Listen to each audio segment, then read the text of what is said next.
Secretary बन चुके हैं, अपने आप से मनोनीत कर लिए, ठीक उसी प्रकार ऑब्जर्वर भी खुद डिसाइड कर लिए हैं। हमारे ऑब्जर्वर ये भूल चुके हैं कि चुनाव मुख्य चुनाव पदाधिकारी सर्वोच्च होते हैं, जिसको कि सर्किल कमेटी के द्वारा 7 मॉड्यूल के द्वारा उनको अधिकृत किया जाता है, और मैनेजमेंट की चिट्ठी भी, क्योंकि मैनेजमेंट के पास भी उनकी चिट्ठी प्रति जाती है। तो जो मुख्य चुनाव पदाधिकारी से ऊपर ऑब्जर्वर नहीं हो सकता है। ऑब्जर्वर अगर आवश्यकता पड़े, जो कि हमारे संविधान में नहीं है, अगर जरूरत पड़ती और हमारे मुख्य चुनाव अधिकारी को ऐसा लगता कि ऑब्जर्वर की आवश्यकता है, तो बेशक वो शायद प्रयास कर सकते हैं, लेकिन हमारे संविधान में इसकी बिल्कुल व्यवस्था नहीं है।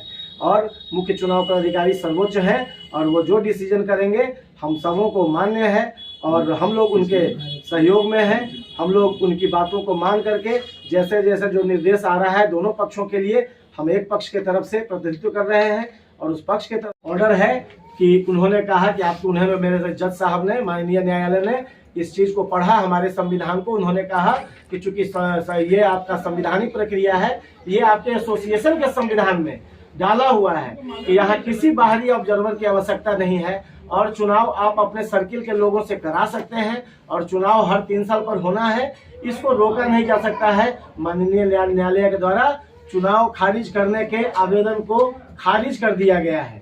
और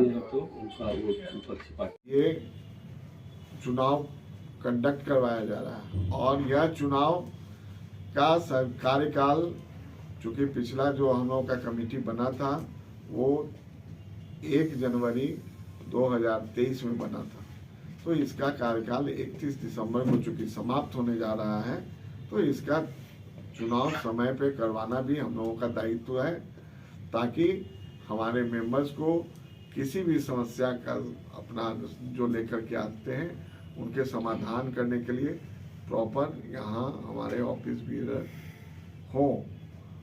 इस चुनाव के बाद हम लोगों का राजगीर में एक कॉन्फ्रेंस होता है, जनरल बॉडी कॉन्फ्रेंस, इसमें सारे डेलीगेट आते हैं।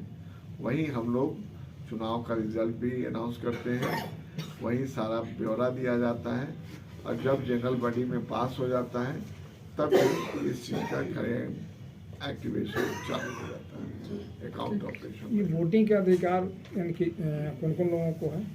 वोटिंग का अधिकार जो डेलीगेट चुने जाते हैं हर ब्रांच में, जहाँ कम से कम 4 स्टाफ हो, और जहाँ ज़्यादा करने का है तो वो प्रक्रिया दिया हुआ है।